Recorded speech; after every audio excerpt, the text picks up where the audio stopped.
You're listening to From a Certain Point Askew, the only Star Wars podcast to have been believed to be born in 92 BBY, but in all actuality, it was decades before 132 BBY. Check your Wikipedia and shout out to the 60%ers for keeping it real and upholding the law of the Star Wars canon, right? Mm-hmm. Hold on, there's more. It was once said in a tweet by a guy or a gal with a Star Wars name, followed with more numbers than a bank account. It's real. Listen to them. I'm Jason Angry Ginger Jedi Guy, Wookiee Studios. That's me. I'm in here. On the screen is the Acolyte, the Apprentice, and my master, Darth Mathias. Thank you. I was waiting for the full introduction. Yeah. I had to give a pregnant pause. Yeah, I agree. You're alluding to it, but there's something else that's really been bothering me from this week. You know what it is? Is it an impression? When is Star Wars Twitter going to follow us, and why? Why won't they? I'm a little bit hurt. We talked about it earlier in the week. A lot of people got the follow this week, and it's like they got hacked and just went after a bunch of people, and then they got busy having lunch or something and never got to us. Never got to us. We were way down on the list. I don't know. I was thinking it was like too many dick and fart jokes. So just like, no. I feel like we're not on anyone's radar. And it might, you know how I know that? Because I keep trying to pick fights. I saw you do it this week. There's no bites. Funny. There was, what was the one you said? Something about like that, would you say like that dumb fuck George Lucas or something like that? And I was like, oh, that'll get some attention. I know. You're not even close to us worrying about you yet. Man. You're trying. I just want to irritate people. Yeah. I was thinking I was like, maybe it's a good thing they don't follow us. Cause I don't know I don't know if that's too much pressure. But nothing else for the most part. Like Twitter was pretty dead this week, right? Not a lot of chatter about Star Wars this week. No, I mean I'm surprised. I thought people would have something to say about Episode 4, but no, it's been quiet. Tumbleweeds, dude. The fucking mudslinging this week has just been out of control. It's been driving me crazy. I've been trying to kind of ignore it. It's hard to because there's just so much shit flying around. But I think in the end, it's one of those things where it's like. I've almost responded so many times to different people and just been like, just fucking hold back. Don't do it. It's not worth it. But on that note, and we'll get into it, I think, when we start talking about the episode and get into certain aspects of it that people are getting very upset about, clutching their pearls and getting very mad about it. But we have a message we'll share at the end of the show from our friend Ash Rendar that I think brings everything back to where we kind of need to be as far as the Star Wars community and all that stuff. Right. So we'll share that at the end. And hey, I'd like to just say, hey Ash, we're sharing this, so this should put you and I on good terms because apparently we're in a fight that I'm not aware of. She's fucking with you. She's like, we're fighting right now. I was like, what? We are? Okay. She also gets mad when she sent me a message, whatever it was. I guess it would have been after the episode or something. And she's like, "You're recording tonight, right?" I was like, "No, we're not recording until Thursday morning." She was like, "Thursday morning?" Yeah. Well, hold on. She sent you a message, or she sent the show a message? The show a message. Sorry, okay. You don't manage that Twitter account. You don't do anything with it. Yeah. I don't even have access to it. I've given you access to it. It's probably safer that I don't. Yeah, for your own good, for our own good. Oh my God. Our show, from a certain point askew.com. We're on Twitter at FACPA pod, trying to avoid all the fucking landmines. You can email us, facpapod@gmail.com, and you can email us, send us a voicemail, 678-FACPA77. That's 678-322-7277. I know when we get the voicemail that wishes death upon us, I know we've made it. I mean, I welcome it. We'll be sharing it. Yeah. We'll doing a okay stop when it comes in. Oh, yes. Someday. All right, on the show today, we've got a few things. First up, question of the week, witches get stitches. Then we're going to go to the news, a couple things there. Spaceballs 2, Filoni on Ahsoka Season 2, new film. And then we'll talk a little bit of Bryce Dallas Howard wants to have a little Star Wars project. And then the big thing, the Acolyte, Episode 4, day. And we've got 4 emails in the Maul Bag. So we're going to wrap this show up. And they look like they're long emails. They are long, especially one or two of them are pretty dang long, yeah. Yeah, question of the week, I said, what is your wildest theory on what happened to the Brendok Witches? And then I said the crazier and sillier, the better. I was hoping to get some wild ones, and we got some good ones. Yeah. So first is Max Rebo. Says, the Brendok massacre never happened. It's all anti-Jedi propaganda. They were all just stunned, like the way Kylo Ren knocked out Rey on Takodana. The way he spells Takodana is like Like, you ever had Donna's Tacos? Yes, that's exactly what it is. It's like a food truck stop. Yeah, right. Next is Brown Leader from Hyperspace Heroes, and he says Carson Teva and the Adelphi Rangers use the world between worlds to come back in time and wipe out the witches to prevent an alternate timeline where May takes out Mando in the Clatunian meat market in Book of Boba Fett episode 5. Okay. Very well thought out there. And I'd love that he added, Adelphi Rangers. I think he does every time, doesn't he? Does he do it all the time? I don't remember that. No, I think you're thinking of the fact that Adelphi Rangers always ats the guy who plays Carson Teva. Oh, that's what I'm thinking of. Yes. Next is Nude Gunray. Again, one of my favorite names. Outbreak of Dancing Mania. Now, this is fucking great because this has turned into your favorite segment. Wiki wah! So I looked into this because he sent the link. Oh. This is the story. Dancing Mania occurred in Europe in the 14th to 17th centuries. It involved groups of people dancing erratically, sometimes thousands at a time. So it's like a flash mob. Or maybe a Grateful Dead concert. Yeah, just... The mania affected adults and children who danced until they collapsed from exhaustion and injuries and sometimes died. What the fuck? This totally checks out. Those witches love to dance. We saw it. Mm-hmm. Funny thing is, too, it went on to say that sometimes musicians would start playing because they thought it would treat the mania. But guess what happened when they did that? They kept dancing. More joined in. Oh. Well, who doesn't want to party? Can you be charged with manslaughter as a musician if you're playing an instrument and start dancing till they die? Oh, man.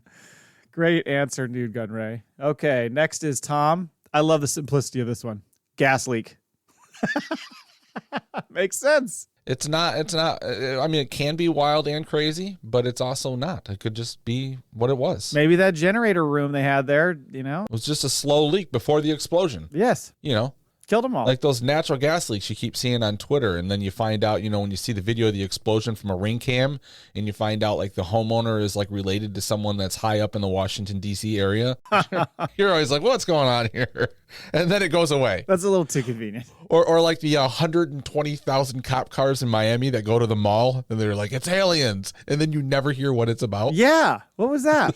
I don't know. We need to turn into a tinfoil hat show. Right. Oh, man. Next up is Darth Zara says, I think that one of the Jedi kills one of them when their minds linked, and it causes some kind of lethal feedback through their shared connection, possibly amplified by the presence of the Sith apprentice, who I think engineered the meeting and cut the power to the defenses. I like this theory because it kind of goes along with what we were alluding to last week when we thought there might be maybe a Sith in play on that whole thing. Yeah, I think they're all there, whether they all realize it or not. Yeah. I mean, everything ties back to this moment. Yeah. For show. Okay, and then, we got two more. Drunk Wookie, great name, says, here's what I think went down. The Jedi see fire and run up. Mother Anastasia thinks they did it. She takes over Kelnacca. The Jedi kill her. Mother Coral sees this and rallies the witches, but they won't fight. She kills them using the Force and the unstable reactor. So Coral kills her own people in the end and goes where, by the way? Yeah, I don't agree that they won't fight because it was one of the other ones, or was it Korra that was like, let's fight these guys. There's only 4 of them. Let's take them out. She's the one pushing the 4 of them thing. The council was saying like, oh, we'll get our ass kicked, basically, or they'll send more. She's the one who says there's only 4. Who's going to miss them?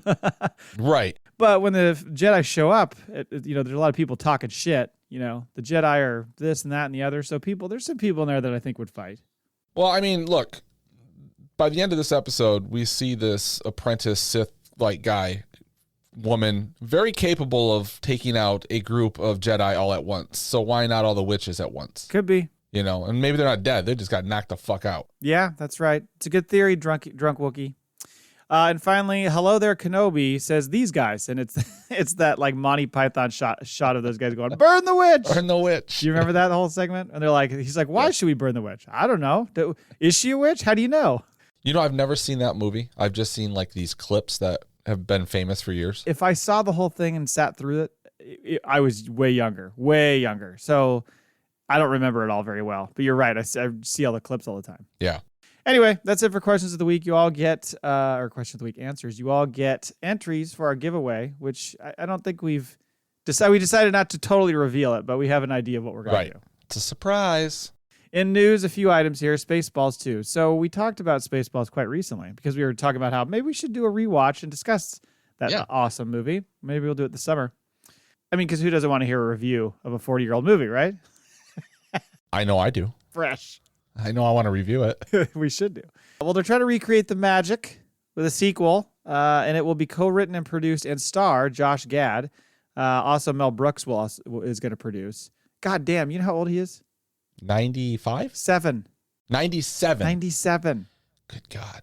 Imagine if he's still alive when this movie comes out. Shit. Yeah, that's wild. Now, will he play Yogurt the Wise? I imagine they're gonna find a way to work him in there somehow. He's got to have at least a cameo. He'll do like the Mark Hamill thing, go in there and then they'll get someone else younger to actually, and then they'll deep fake him on there. It'll be the 2 for 1. I'm sure he'd go. I'm sure he'd go for it.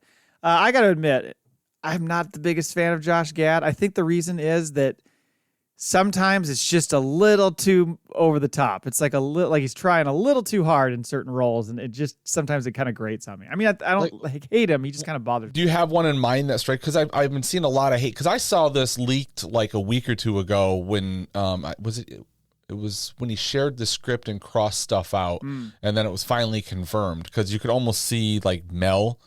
Or something, but it was like, okay, he's working on Spaceballs pretty much.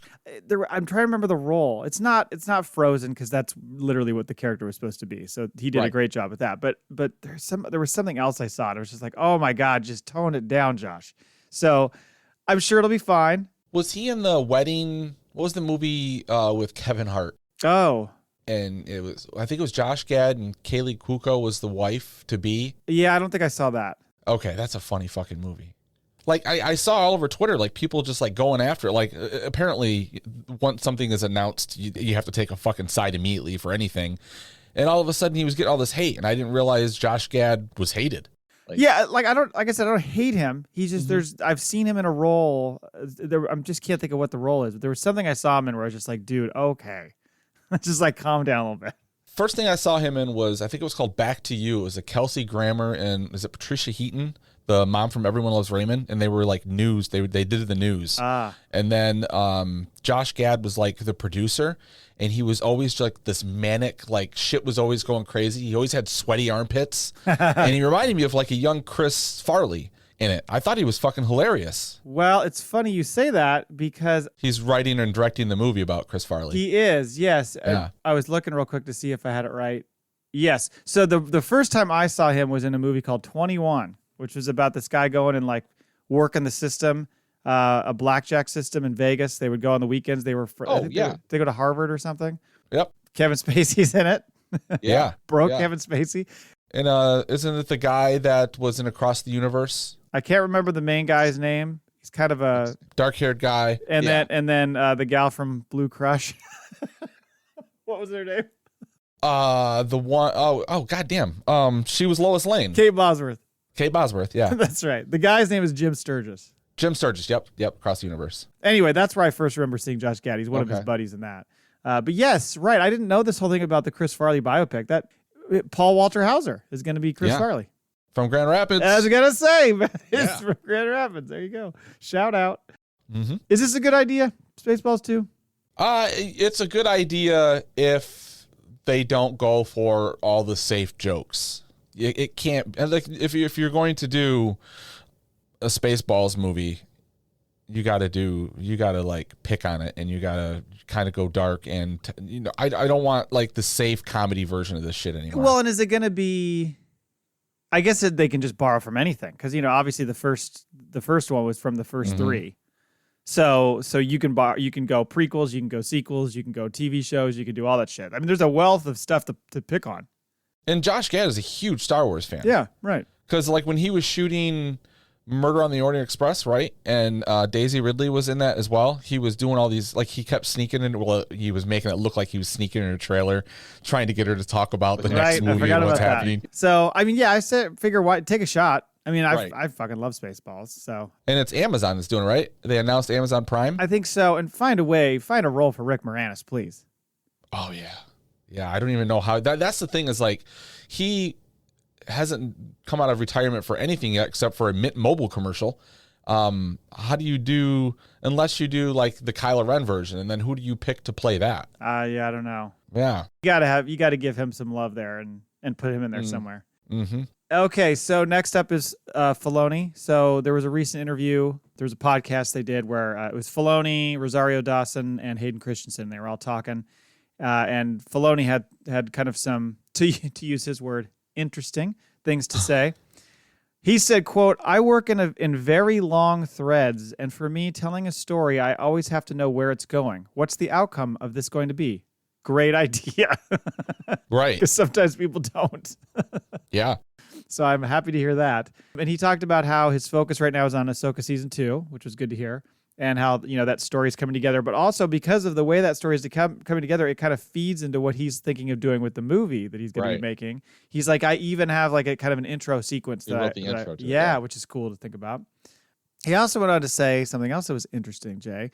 He said, quote, "It's funny because every now and then there'll be something I get where someone says what my movie's about online, and I'll be like, oh my God, that's interesting. I should read that and see if there's any good ideas in there. But I never do. I actually stay away." Dave, come on. We know you mine our show for content. We know. Yeah. It's okay. We don't even want royalties. I was like, where's he going with this? But you are correct. We're just happy to throw ideas out. And, anything that sticks, you take it and run with it. Just promise you keep listening. Yeah. And taking the good ideas. We're okay with that. You know what you could do for me? You could just maybe rate and review the show on iTunes. Yeah. The cowboy hat. That's all we need. He also talked a bit about George Lucas. And they were asking him if he'd ever be involved in a future project. And I think he said something along the lines of like, the door is always open, something like that, right? I work in a building he owns that we rent from him. He literally has the keys. He can come in whenever he wants. No shit. I love that. He said that he still does consult with him from time to time. He says only on the big stuff. And I was thinking, did you talk to him about Ki-Adi Mundi? We're not going to get into it yet. We're not going to. Oh, okay. Just kidding. I bet you George was like, who? Penis head. Oh, yeah. That guy. Yes, that guy. Right. Yeah. Do what you want. I don't care. I get back to work at the museum. And then finally he was asked if he would ever consider making an R-rated Star Wars, which is why I threw it to you and I was like, Jay, got to get on this. But he said, interestingly, yes, but only for the gratuitous sex. Wise decision. Could you imagine? Nothing but the Twilight movie. If that came out of his mouth, the whole world would explode. No, only half the world. That's true.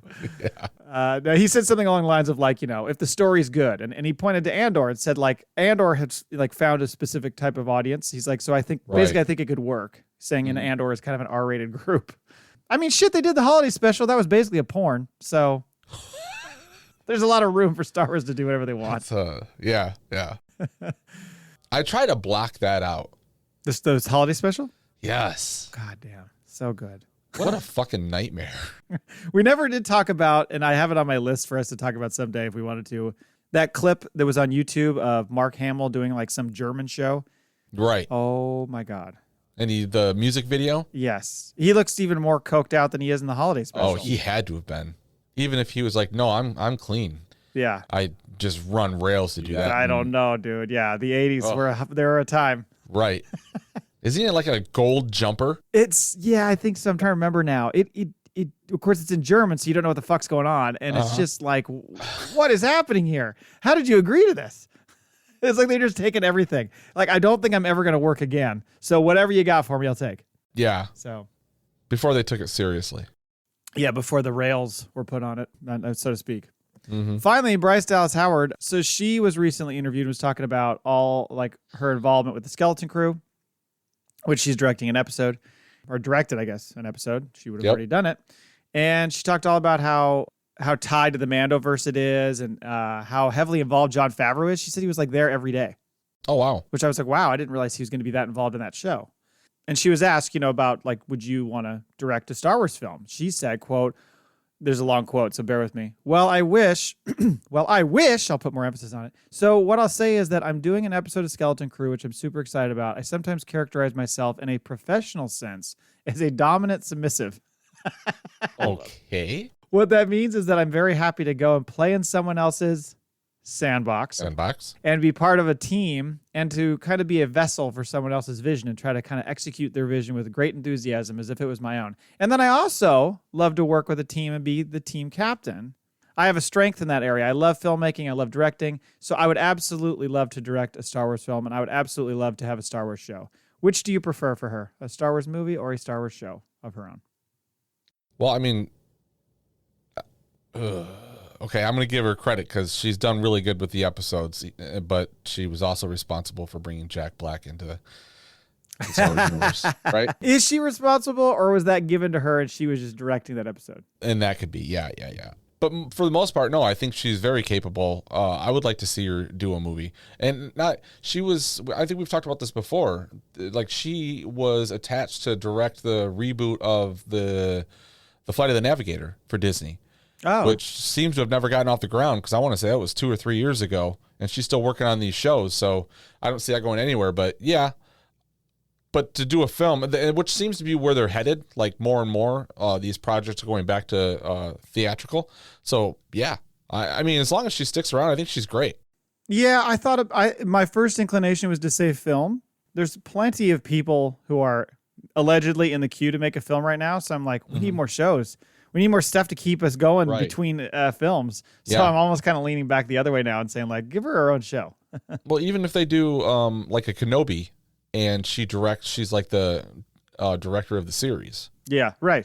You know, I'd be fine with that. Yeah. Yeah, I think that would work. Any involvement's good. Big fan. I think she knows Star Wars pretty well, and she has the enthusiasm for it. And I don't know. I think she's got the chops. I'd like to see her do more. Okay. Should we get into the Acolyte now? Let's do it. Roll up your sleeves. Short episode. Yeah, it was. Very short.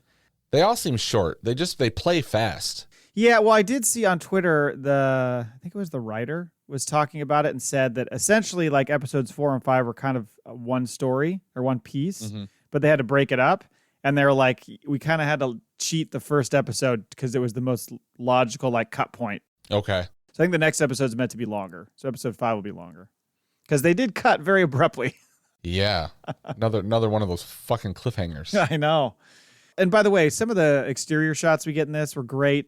Some of the music, like horror style feel music, was really good. Even like I was listening or watching it again last night, and I was listening to just even the music they play during the outro and the credits. And I was like, ooh, I like the music they chose.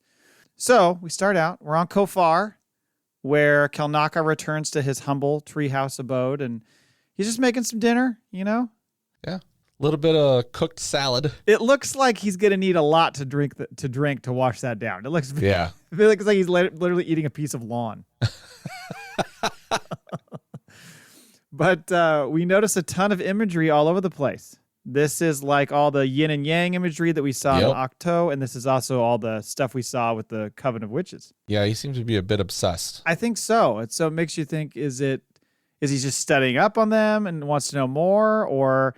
You know, was he possessed? Yeah, I don't think he can get it out of his head. This is like, it reminds me of like a Stigmata or Exorcist movie or something where the demons are alive. I think you're right. That's why they sent him off to this fucking planet. Like, this guy's, he's not coming back to reality. Let's shoo him off over here. They sent him off, or he was just like, I got to go work on this. And they're like, okay. It was like a World War Hulk situation where they just, like, they put him in a ship and sent him off to a planet with no landing gear. He's not coming back. So when they're talking later in the episode about how we haven't heard from him in a year, they're like, he might be dead. Right. So on Coruscant, Jackie and some other Padawans are doing some combat training led by some ginger. Sorry. Defense training. Yes. Good point. And watch your damn mouth. Osha stops by to say goodbye to Jackie, and she thanks Jackie for like helping her find May and all this stuff, and the sexual tension between these two. Woo boy. Yeah. Something's coming. Something's brewing. Yeah. Wait for the episode where they meet back up in the cantina and have one too many to drink. You want to go back to my place? I know. And she says the next time we meet up, or I'll come look you up, and we'll go to the cantina and basically get drunk and talk about Soul.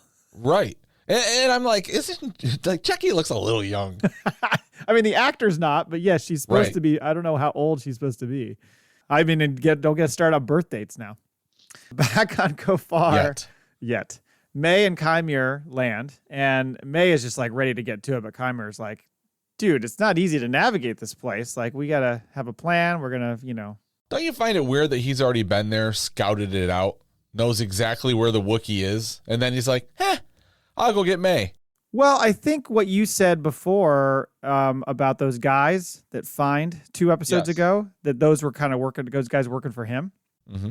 But yeah, in the interim, meanwhile, he's come out there and checked it out himself. It does seem kind of curious, let's just say. And then kind of possibly sensing her feelings, maybe having shifted since she saw her sister. He says, your sister being alive doesn't change anything. You made a deal and have to kill the Wookiee.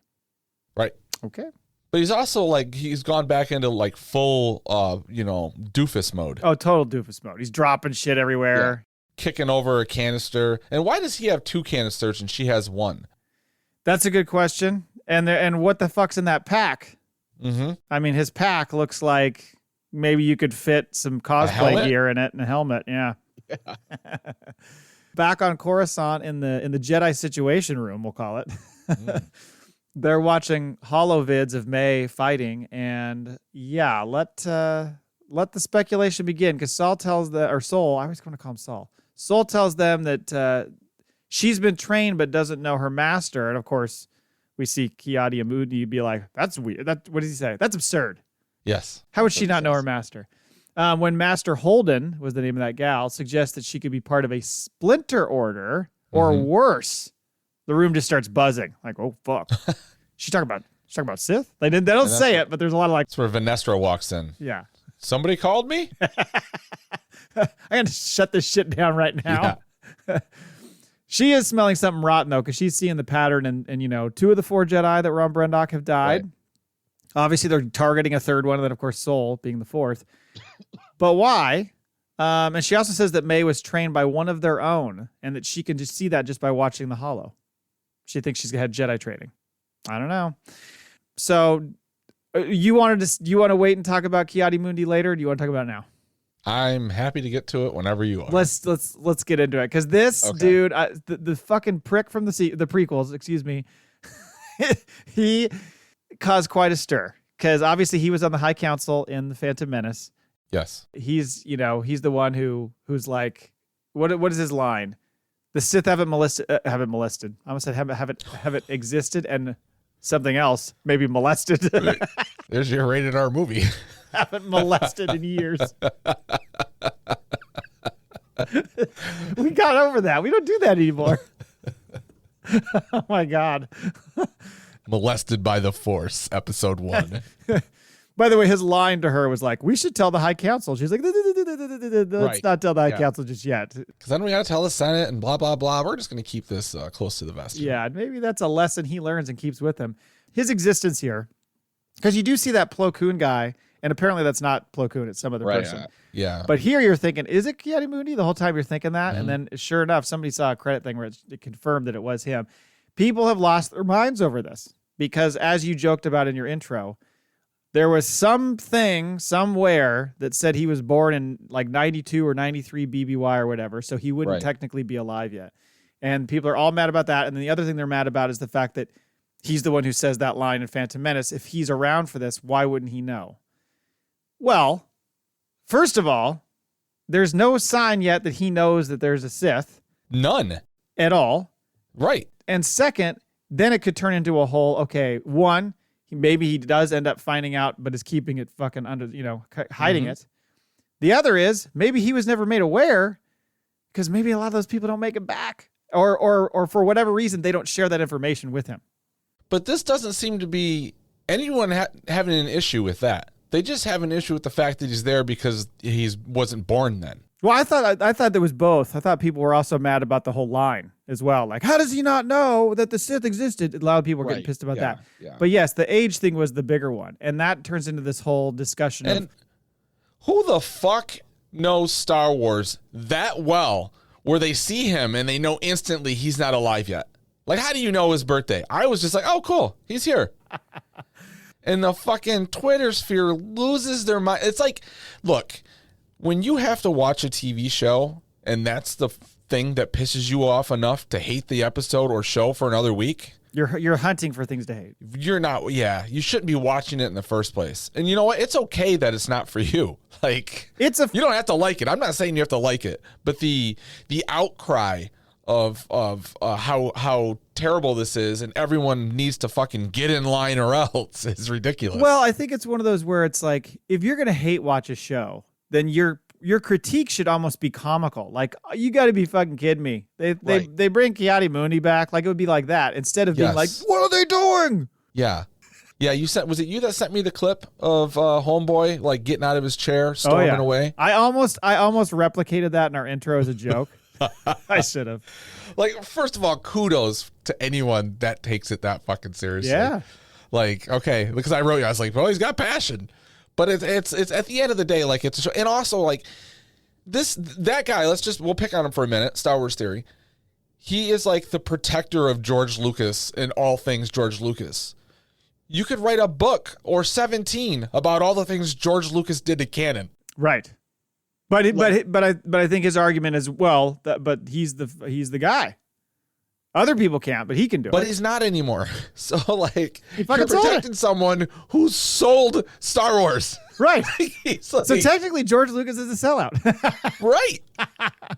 He's like, I'm going to go make my museum. I've got billions of dollars, and whatever they do, they do. And don't get me wrong. If you created this whole, franchise, cashed in on it, and then watch some of the decisions they made, I'm sure you'd be like, oh, God, I would not have done that, or whatever. Sure, yeah, of course. And I mean, publicly, he still is like, he stays kind of above it, He doesn't take like huge shots at it. He'll occasionally make a little quip here and there, but for the most part, he stays above it. But yeah, people getting real fucking worked up about this, and it's just like, dude, they retcon so many things all the time, and it's not just Star Wars Disney that does it. He used to do it himself, so you're right.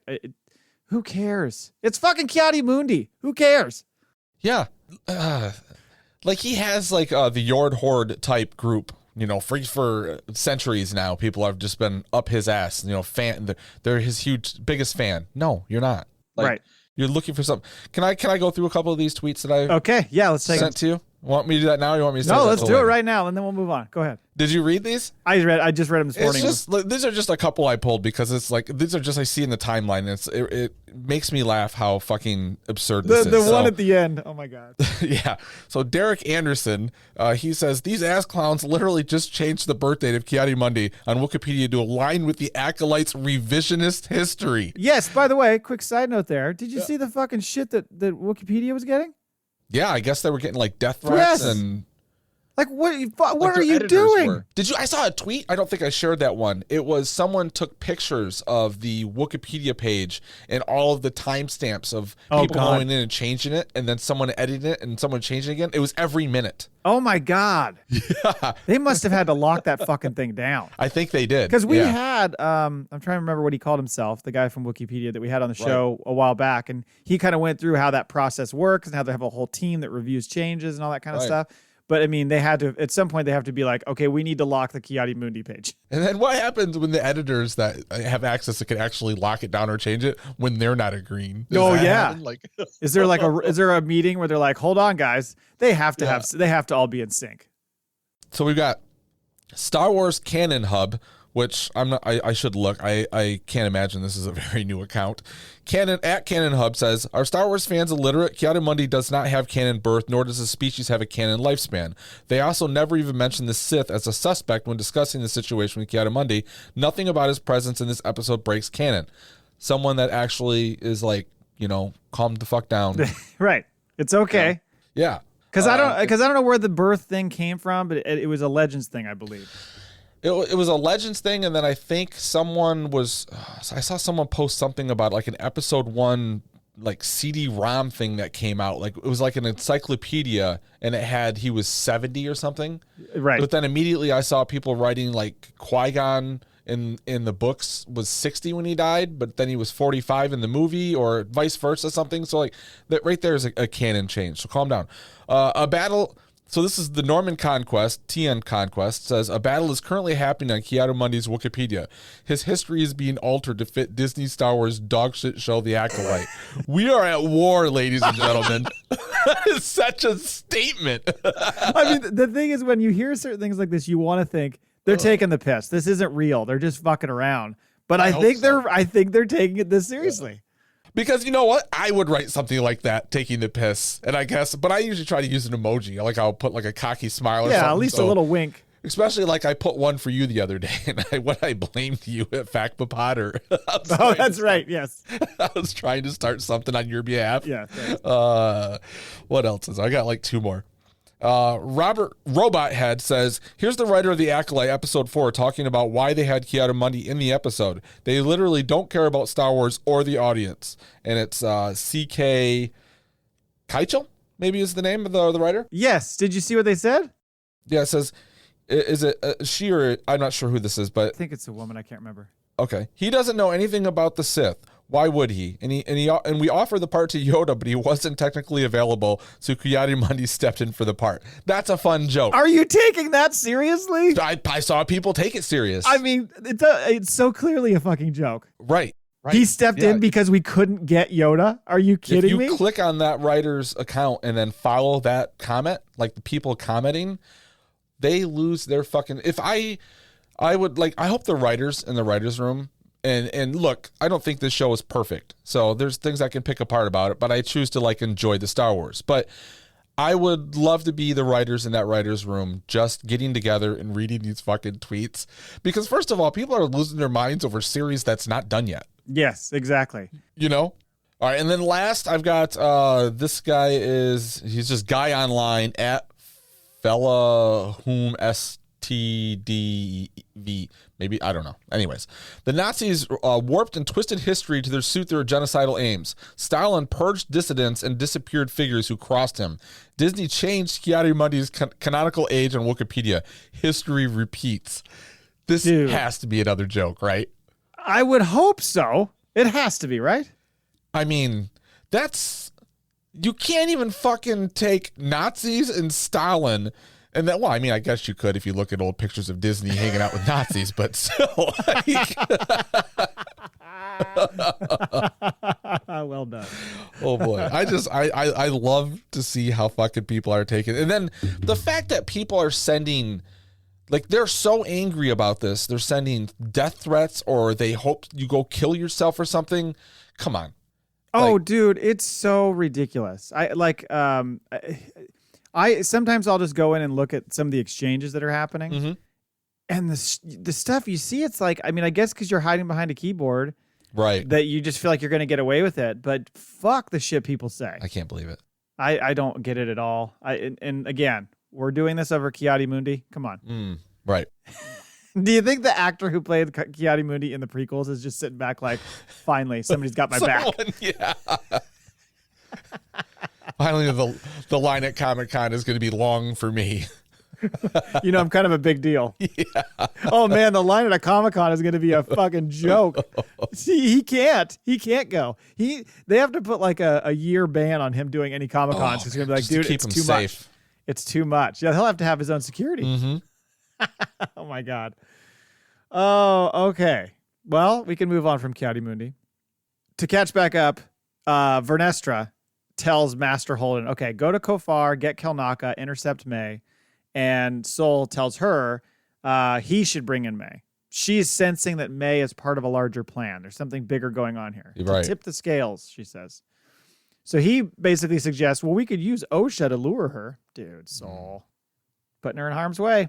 Back on Kofar, Chimere is just pestering May about how she's going to kill Kelnacca. He's like, you can't use a weapon. I like how he goes, if you steal their lightsaber, is that cheating? Right. And then he also says how she's failed so much. Dude, he's so in her head without playing like he's in her head. Yeah, it's the innocent comments that dig, right? Yeah. But they're not innocent comments. It comes across that way because of his delivery. The word is escaping me, which doesn't surprise me, but manipulation. He's manipulating her without her realizing it. Or I think she does. Right, just not overtly. Right. He's being very subtle about it. Yep. But like you said, kind of playing the dummy, but saying the quiet part out loud. And even when she asks him, have you seen him without his mask on? He switches to something about soul. Like he won't have the conversation. Now, this is either a huge red herring or he is this person because like, it's like never seeing Bruce Wayne and Batman in the same place at the same time. Yes. And everything is leading you to believe it's him. And we'll talk about it at the end when we speculate a little bit more about why I think it probably is him, even though it seems like they're setting us up for it to be somebody else. Right. I still think it's probably him, but we'll get into that. What does he say? Oh, he says that she is out talking about the master, and he says, well, I owe him. He collects people. Yeah.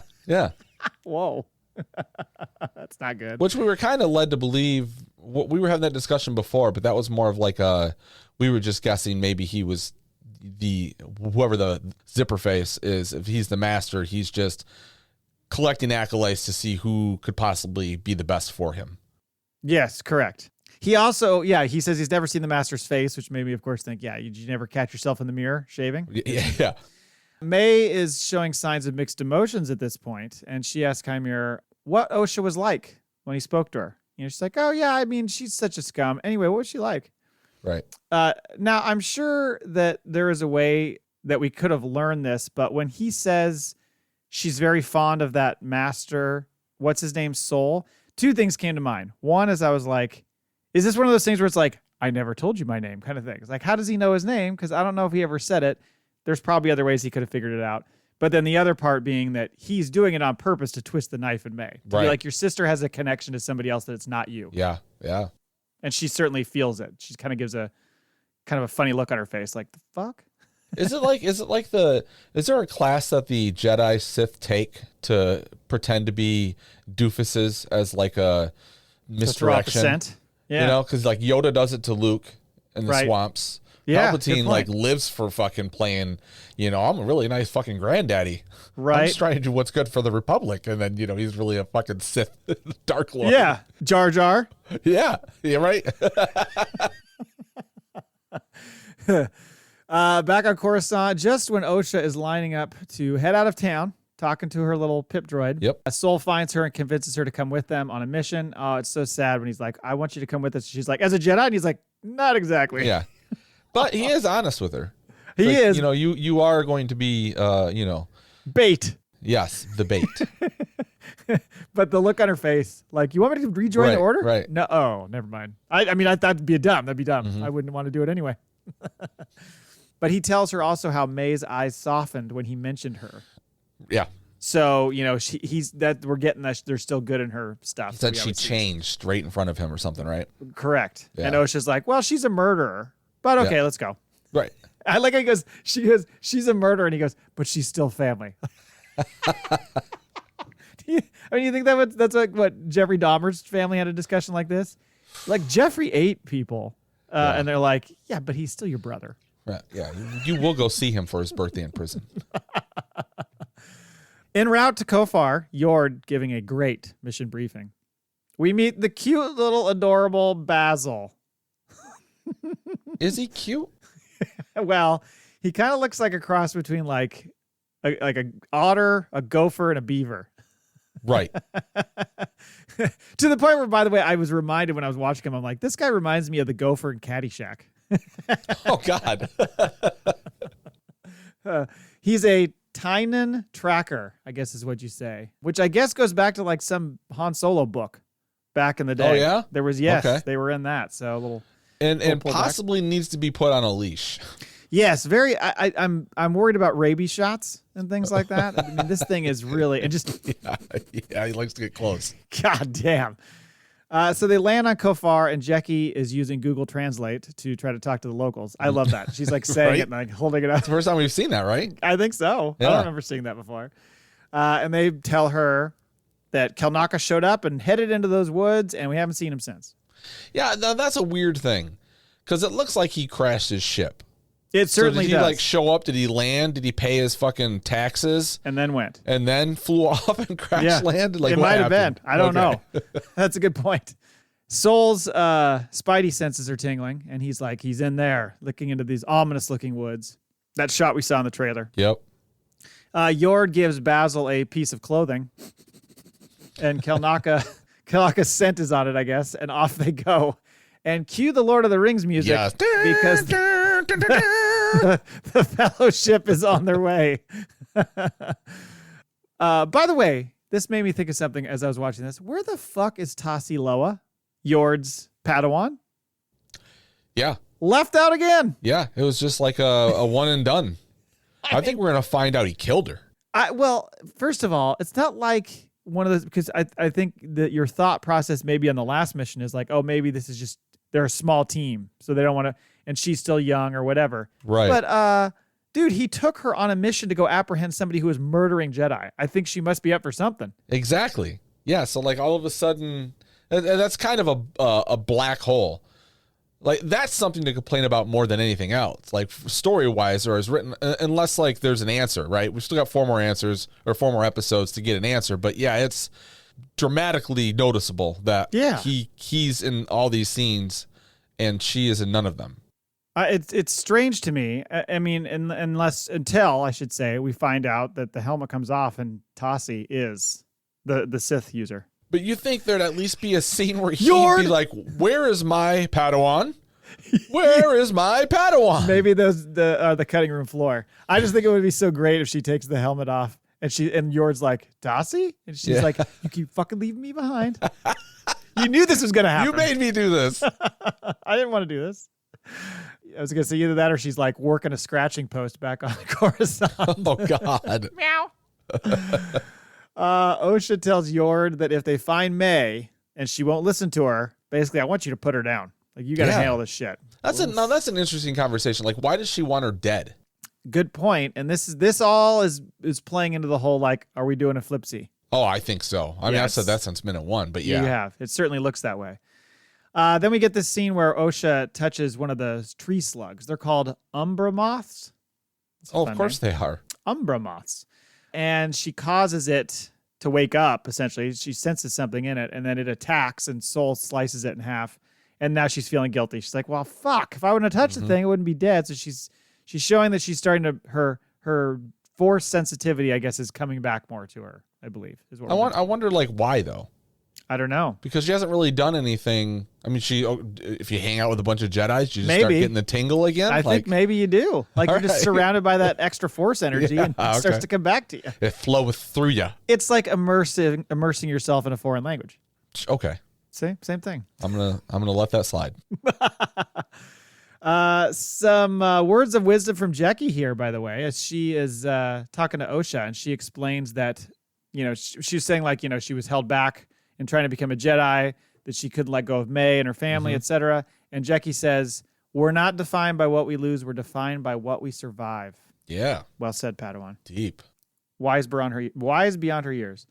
Back to Chimera and May. They're on the verge of getting to Kelnacca, but she's got to stop and rest. I like how she's like, I got to find a Wookiee at the end. Yeah, I like that line.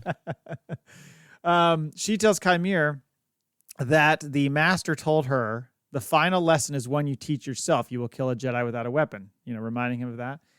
And she's like, how do you kill something that won't attack? It'll only defend, but you can't attack it because you don't have a weapon. So how are you supposed to? She said, it's impossible. That's impossible. Right. Chimera, and he's really trying to go wait a minute. Like he's really trying to keep her moving the whole time, trying to handle her. Yeah, because he even tells her it's not impossible. It's not impossible, right? Yeah. And he says, okay, while you go rest, I go get some water. And I thought for sure when he left that he had left his pack, and I thought she was going to look in his pack and find the fucking helmet. But he took it off and then for some reason took it all with him. He did. It's almost like he just took his extra layer off, but then took the pack with him. I didn't realize that till later when he returned that he still had the damn thing with him. Yep. May dupes him by screaming, and he comes running and gets caught up in the trap. Mm-hmm. And when she comes back to talk to him, she says, Osha being alive changes everything. Basically, she's fucking done. She's going to surrender to Kelnacca and turn herself in. That was quick. That was a quick change. I mean, you could see it building for the last bit of the episode where she's asking about her and thinking about stuff. But that's quite a change to all of a sudden be like, you know what? I'm fucking done. But if she's going to turn to the dark side, her anger for her sister and everything, and now knowing her sister's alive, that changes her outlook on all things her too. motivation is gone. I mean, I agree. It does seem fast, but we're also in a TV show that's trying to push things. You know, this isn't like True. Game of Thrones where they're going to take 8 years to really flesh out the story. And I think that's some of the problem is we're so used to like some of these series now really taking their time. Yeah. And this one is just moving along. It is. You're right. Even though, Yeah. of course, there's been times where people are like, this is slow, because they always say that. But yeah, it struck me because you're thinking, well, you've killed 2 Jedi. You're on the way to kill a 3rd. And then all of a sudden you find out your sister's alive. So you're just like, I'm out. But like you said, if that's her whole motivation, and still she's probably not going to feel bad about having killed those Jedi because they're the ones who fucked everything up for her and her family. So she doesn't really care about that. She's not going to have remorse, I guess. And we're clearly seeing that she's been manipulated. Oh, absolutely. Yeah. Yeah. And then we get an interesting exchange between Sol and Osha because the Jedi also hear May screaming and head in that direction. But when they come to this clearing, they realize Basil's gone again. I like how he goes, we need a tracker to find our tracker. I got to say, Yord's grown on me a bit. I mean, he is what he is, but the character works for what they're trying to do. Yeah, I like agree. that. I agree. So Sol is clearly sensing that there's something that he tells Osha. He's sensing something, but Osha's like, what is it? And he's like, it's nothing. So he's sensing something out there. And then she tells him that she's sensing things again and that she wants to confront her sister. She's ready to face her, yeah. Right. And he says, you're going to face your past. Both of us will. Then he says, when we get to May to the ship, I'll explain everything. Yeah. Got a confession coming here, Sol? Yeah, we're going to get a little background exposition. I mean... I feel like May is going back to the ship, and I feel like Osha is going with Zipperface. I think you're probably right. That absolutely makes sense. The switcheroo. But you're wondering what he was planning on doing. Is he going to go back and tell her, so May didn't start the fire? Like, is he, how much is he going to share? I'm wondering. Right. And is he just going to keep putting it on the angry disciplinarian mother? It was her, though. I saw something on Twitter, but I didn't watch it. It was just someone posted something about a video or what did I see the other day? And I meant to send it to you. It was about the Fight Club theory. Like someone else has one, I guess, and they put this thing together, but I didn't watch it. There's a video. I think it's through, the guy, what's he called? The show called is it Screen Crush? Is the guy he always does blockbuster background. I've seen his videos. Yeah. Yes. He always gets kind of dives deep into all this shit. I think he had somebody on who pushed the Fight Club theory. I have not seen that video though. Okay. Yeah. Which that's still, I think that's still in play. That nursery rhyme still makes me question things. The way that whole born is 1, but now we're 2 or whatever. Born is 2, now we're 1. That all that stuff kind of makes me think that something. Well, and as you have mentioned to me previously, we never see her forehead. Osha. Right. So we don't know if she's got that mark or not. We've never actually seen it, right? So there's a lot of mystery there. I think they could do something with it. But it's very unlikely. It's the idea, like it's possible, right? But it fucking killed Luke Skywalker to do it. Yes. And true. This person is able to push her essence into another human being long enough that Sol thinks that there's 2 people. And clearly, with it still being able to function and do things as your own self. Right. Yeah. That's a one powerful motherfucker right there. Yeah. So that's how I just don't buy it. Yeah. I like the idea of it. It just you're probably right. out. I just like to leave it out there, just dangling, just in case. All right. Back to May. She comes upon Kelnacca's tree fort and stumbles onto Basil, who squeals like a stuck pig, alerting the Jedi. And May kind of darts into Kelnacca's place, and just in time to see, he's napping. Oh, he's not napping. No, he's a big nap. The long nap, if you will. The final nap of his life. Very peaceful with a lightsaber slash right across his chest. Ooh. And she realizes right then, oh, fuck, he's here.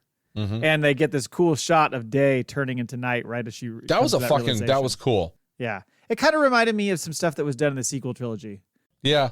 Force Awakens, there's that scene where the sun gets sucked into all its power, and that happens. It changes right before Han Solo gets killed and all that kind of stuff. Yep. Yeah, you're right. So the Jedi surround the place and order her to come out because they know she's inside.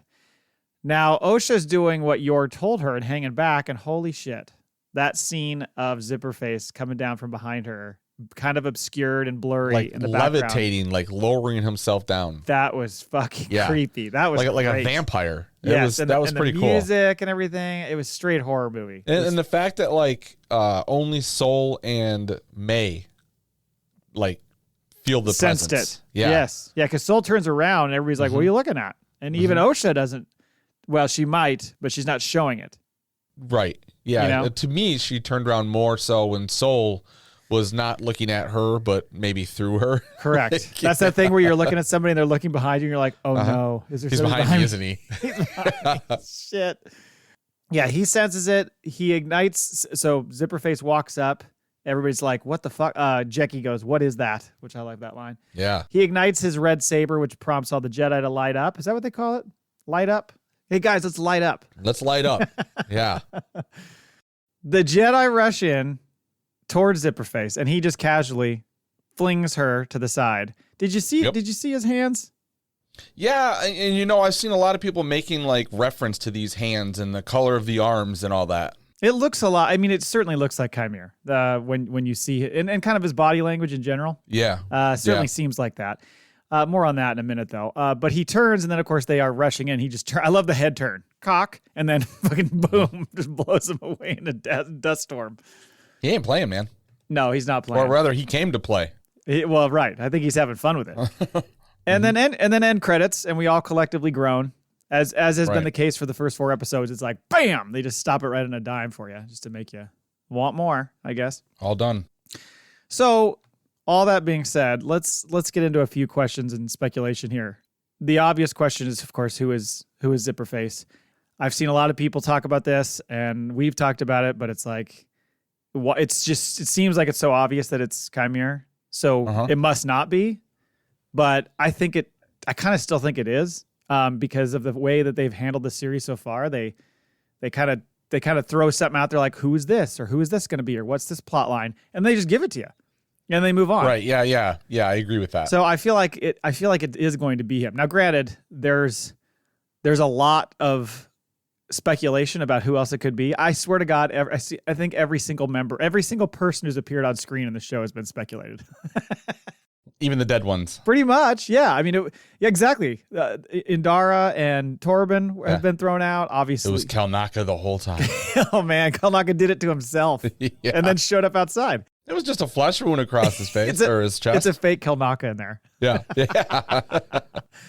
Yeah, I mean, of course, people are pointing out like Mother Coral could still be in play, which I think that's a valid one. Vernestra has even been thrown around because she looks like she's up to something. Yeah, but taller. True. Too tall. Yeah, too tall. Yeah. Which I guess squashes the theory of maybe it is Ki-Adi Mundi. Maybe just really cram that head in there. It's his twin. There you go. There's another twin in play. Yep. And that's why he covers it up in the Phantom Menace. He's jealous about the length of the head it's like the statute thing. So like he doesn't know. Right. You know, like it's his poor brother. Right. And it's like he doesn't want to drag his family name through the mud. So when they bring up the Sith and the Phantom Menace, he's like, no, I don't know what you're talking about. It's all a cover-up. Mundis are good, man. Are you kind of on board with it being Chimera? Or do you think it's Coral? I mean, it makes the most sense, but I also think it would be her. Yeah. Because I don't know. There was just something the way they introduced her character and the way she related to the girls, and she seemed a little bit more. She was like the tough parent. Yeah, she was, and certainly didn't like the Jedi. Right. Yeah. Yeah. So I could see that, and if anything, they're really pushing him as the red herring. So then when it's her. So yeah, right. Yeah. So who is going to die in this fight scene, and who is going to survive? Well, I'm gonna go out and say Jackie lives forever. Because you don't want to get attacked. Yeah, I don't want no more fights. There's a lot of extra, if you want to call them Jedis. I joked about it. The red robes. Yeah, a lot of red robes there. They're dead. They're for sure. Dead. Yeah, I think so. I think Soul survives, Yord survives, Jackie survives. Someone's probably going to get hurt. I mean, someone's got to lose a hand, right? I mean, that's a given. It has to happen. A hand or an arm's got to go. Arm. Yeah, you're right. That could easily happen. I could see that. It's probably Yord. Yord will lose it because that'll really bug him because it's going to make him. It's going to make him have to dress differently. He just perfected the wave. He's not going to be able to steam his robes as easily without that one arm. Yeah. I think you're going to see, I still think, and I think you do too, maybe that Soul isn't going to make it through the end of the season. Right. If that's the case, it seems like they're setting it up that the zipper face guy or gal wants him to be killed by, well, formerly May, maybe Osha. Yeah. You know, when she finds out what he did. Because, I mean, he threw that line out. We talked about that earlier. He threw that line out. I'll explain everything later. Well, if he ends up having to explain it or it's explained to her, she's going to be fucking pissed. What if Soul bumped his head real hard and when he gets on the ship, he starts talking to May as it's Osha? Like he doesn't realize there's been a switch.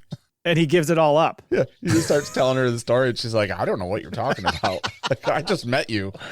Well, yeah, I mean, I think that was the other thing is considering that he throws her, Zipperface throws her aside, it seems like that's somewhat of a like, I've got use for you later, so I'm just going to toss you aside and deal with these people, and then I'm going to take you with me. Like, it feels like he's going to take Osha.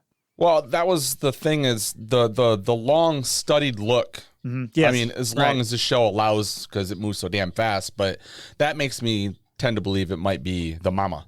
Yeah, it could be. You know, because it was like, oh, you know, it was like a recognition, but also like there was something there. Well, and maybe she looked at her, she realized that May had already kind of decided to flip back. And she was like, well, if you won't join me, then perhaps your sister will. Right. It's like poetry. It rhymes. Anyway. God, where'd that come from? That's brilliant. Isn't it? The only other thing I was going to say was just that I loved how much people were mad about Kelnacca's off-screen death. You know, I think we've talked about this a little bit, that it made the most sense to do it the way they did it. A lot of people are like, God, you build up this Wookiee Jedi and then you just have him die off screen. That's dumb. One, we're going to see him later in flashback. And two, it made more sense for the weight of the moment for her to find him that way. Yeah, I mean, it's not that important to have like this character live on. The point of this story is there's 4 people that need to die. Yes. And the story is really about the twins. Yeah. So it's not really Kelnacca's story. He's dead. So let's move on. Sorry, people. Have a wake if you need to, but I just hope he finished his dinner. That was kind of it for speculation, unless you had anything else, so we can move on to the Maul Bag. I'm ready to move on to the Maul Bag. Okay, so email number 1, Max Rebo, says, I hope you had a satisfactory Flag Day. Of course. I just finished up episode 4 of Osha Drew and the Mystery of the Sith, and I'm not sure what to think. On one hand, dialogue has never been a strong suit of Star Wars, but this seems like it was taken from an HR young teen book smashed together with romance from Glee. On the other hand, seeing Osha wanting to see her sister punished for her crimes and May wanting to repent because her sister is alive is quite a dichotomy. The Jedi are seen to be a horribly dogmatic police force. They will shout, "Stop resisting," as they force choke May in the next episode. That is very good at following procedures, but still come off as incompetent. The fight with Darth Smiley needs the Benny Hill soundtrack. Smiley. I wish I could insert that right now. The Benny Hill soundtrack. Teeth. That's another great reference. The fact that we always have these 80s movies references, now we're referencing a freaking British show from like 1978. Yeah. Thanks for keeping with the theme, Max. When May found Kelnacca slumped in his chair, I was hoping he was taking a nap. I'm sure that the fandom will take this well. Of course. The fact that May was in the light when looking for him and turned to shadow when she saw that chest wound seemed like a callback to The Force Awakens, which you talked about earlier. Even with all that, it doesn't deserve a 15% audience score. I think it's down to like 13 now, by the way. People just keep doing it. And I look forward to the next episode. Until then. I assume also that movie that people accidentally review bombed is also plummeted as well in the same time frame. Yeah. I hope people at least went and watched it. The movie? Yeah, like some people searched it out before they review bombed like it maybe got a few plays. I hope someone watched it really thinking it was like, when they got to the end of it, they were like, this was not Star Wars at all. Yeah, this does not feel like So Star their Wars. review bomb was like actually with all the intent in the world. And it was literally about the movie. And then hashtag not my Star Wars. Or Right. Yeah. Email number 2, Ash Rendar. It's going to be Jackie related. Jackie, did you see her do the thing? And then the other thing? On a serious note, this episode is fully what I was looking for when the Acolyte was announced. I finally feel like I'm on an adventure. Episode 4 is the episode I want to rewatch immediately. Also, Jackie. And to her credit, she had for a long time, I can't remember how long, but she had the Star Wars handle SW Acolyte or something like that. And she was even like throwing out to Disney or whatever, Lucasfilm, like, you want it? Does she still have it? No, she switched it. Oh, so she just gave it up? She just gave it up. Well, they never approached her. She was sitting on real. Oh, they will. She was sitting on real estate. Maybe. Yeah. Oh. Yeah. She had a great episode for Jackie. Jackie had a lot of play in this one. Mm-hmm. Now she's going to get more in the next one. She's going to get more. Hopefully not the end. But, Right. And hopefully she keeps both of her arms. But yeah, we'll see what happens. I don't think she's going to be harmed. I mean, not seriously. No. Yeah. I think she's probably going to get like a force push and a knockout. Yeah. It's Yord who's going to lose a limb Right. for sure. Email number 3 from Brown Leader, Hyperspace Hero, says, howdy, boyos. This is a long one. Buckle up. We're halfway through the Acolyte now, and thought it was time to check in with some thoughts on the first half of the season. So here we go. One of the strongest cries of the Gen 1 fans, of which I guess we are, prior to the sequels, is that we wanted something different, and different characters, different stories. Well, that's what we got with the Acolyte. But the fan base is the fan base, and haters gonna hate for clicks. And the pious, sanctimonious love everything Star Wars fans, because it's Star Wars, are also for clicks. I'm reading this horribly wrong, by the way.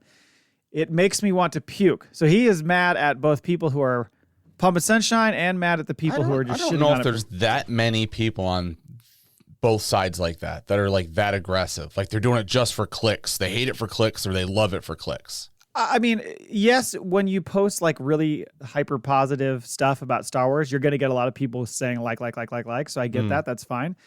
And well, hold on. Let me get to the rest of this. Then we'll get into that. My generation was taught that you take away power from bullies by not paying attention to them. A lesson that current social media sphere could learn from. The only time I hear about trolls in my feed is when the pious complain about it for clicks. He's really stuck on this clicks thing. If I do happen to see the ultra trolls or the ultra pious, I pay it no heed and just keep scrolling. My guess is that 95% of the hate and undying love is for clicks. Although if Disney wanted to throw us some credits, we'll shill too.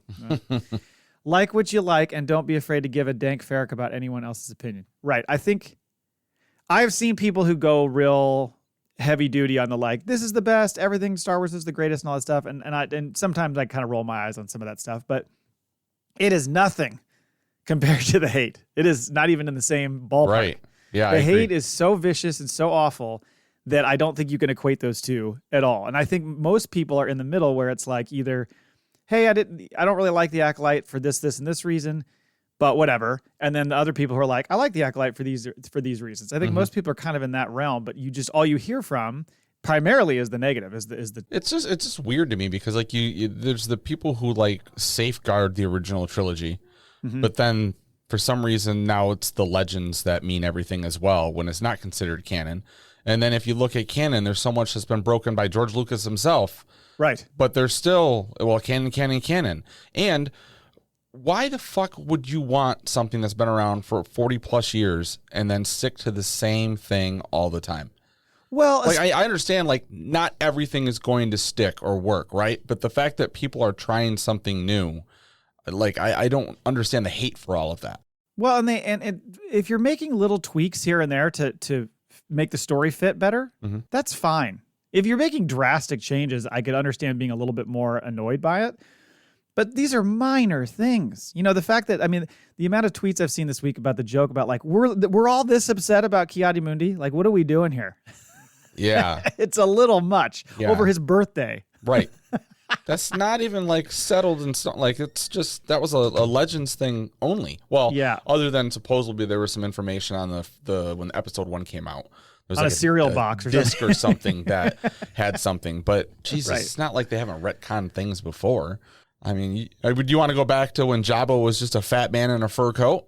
Well, there's about 40 things we could pick out from the original trilogy. Luke's making out with his sister. That was a change that happened later. You know, there's a lot of things that happened that they had to retcon a little bit to make it work. And it wasn't the end of the world. It was just, Yeah. So he says, anyway, back to Acolyte. It's a fine show. There's things I like and there's things I nitpick on during the first viewing, but I find it don't bug me as much during the second viewing. Mostly production things and some clunky lines delivered periodically. And I agree with that. Even when I liked episode 3 all right, didn't love it. Watched the second time, appreciated it way more. Yeah. I think when you watch these things second time, it helps. I'm enjoying the new characters, the lived-in look of the universe, and the expansion of the galaxy into areas, including the Force, we haven't tackled in canon before. I'm enjoying the storytelling and not having all the answers right away, and the way we can tell that there's got to be more to the story. Exactly. It's making us think and speculate like crazy about what the fuck is coming. And he says, i.e., how did the witches really die? In the end, I'm glad we're getting the story. To quote someone famous, just tell me a story. Farm boy, you out there? Farm boy? Yeah. Hello? I like the attempt. I like the murder mystery. Yeah. Like serialized old school Star Wars type feel. Like a lot of people are saying this isn't Star Wars. There's plenty in this that is Star Wars, but they're just doing it from a different angle and trying something new. Maybe it won't work, but I'd rather them do that and try and make some series than us have nothing.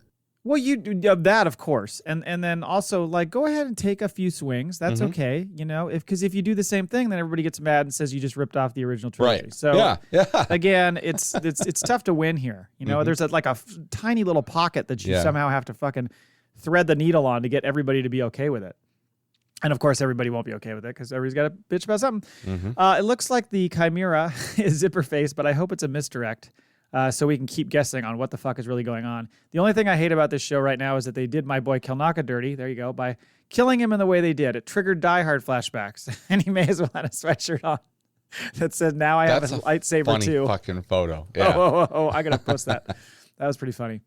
I figure that's long enough for a Maul Bag entry for now. I hope I made up for Rural Farm Boy's recent absence from submissions to the show. Keep up the fun, Brown Leader. Thank you. Thank you. Final email, number 4, from Brian Hour. First off, let's admit we need more Basil in our lives. What did I hear somebody call it the other day? Basil's Buddies or something? You know, there's got to be a club for everybody. I just saw something on Twitter. Yeah, like everything now. Like that's the thing. Like every character in the series has to have like a fan club. I know. Like apparently, I'm a big Maz fan. Apparently, I should have come up with a freaking Maz's Maniacs or something like that. Still time. There it is. Maz's Maniacs. There you go. So Basil, he is our Lord and Savior and will lead us to a happy life. You know, it doesn't take much with Brian. He just wants to be happy. Yeah. Second, Soul going all Cal Kestis on the giant tree moths, cutting them in half. Very Jedi Survivor, which is 100% true because it looked exactly like the video game. You got to chop the bugs, man. Yeah. Finally, very alien xenomorph with the person at the end. I don't believe them to be a master, though. On both the light and dark sides, the one thing we have seen from all the movies and shows is that the more powerful and at one with the Force a master gets, the less they use the Force. Because they don't even need to. I like this theory. The raw power of this guy and casual tossing OSHA away gives more of a Maul, Vader, Ben Solo vibe. So kind of tryhards. Learned, yes. Tryhards. And at the top of their game, but not centered in the universe. Yeah, I think that's a good theory. And he's right. The alien thing was it felt like Alien. I mean, the music, the strings, plucking, blah, blah, blah, blah, blah, you know, I did that poorly, but you know what I mean? It sounded like plucking. It was kind of like plucking. Now he says, now where is my Basil action figure? And hey, you play your cards right. You might end up with one. Keep trying, Brian. Brian is so due for a win in our giveaway. Right? He's so due. So I hope he wins. I hope you win the Basil. That was it for the Maul Bags. Thanks everybody for sending those in, and please send in more next week as we wrap up. And I'll let you do the usual prompt. But we're going to play that message that I mentioned earlier from Ash Rendar. Yeah, it's a good reminder right now, considering all the shit that's been going on the last, especially week or two, in Star Wars Twitter and with the fandom, as far as everybody just at each other's throats and sending death threats and all that bullshit. So this is a very good reminder of how, you know, maybe we should handle things differently. It kind of, you know, bottom line, don't be an asshole. Right. Or continue going to the internet and just... Well, because they will. Unleashing all your evil. They will. So... Thanks so much, everyone, for listening. We will see you next week. Until next time. Laugh it up, fuzzballs. We have spoken. This is Ash Rendar, sending a beacon to all the incredible members of the Star Wars community. May the Force be with you as we navigate through these challenging times. The Star Wars saga has always been about resilience, hope, and the power of unity. And we embody these values every day. Just as the Rebel Alliance stood strong against the Empire, we too can remain steadfast and support one another, even in the face of adversity. Remember the wise words of Yoda: fear is the path to the dark side. Stay fearless, stay hopeful, and stand together. We are a galaxy united, and together we can overcome any obstacle. Stay strong, stay connected, and may the Force guide and protect you always. United we stand. Ash Rendar, signing off.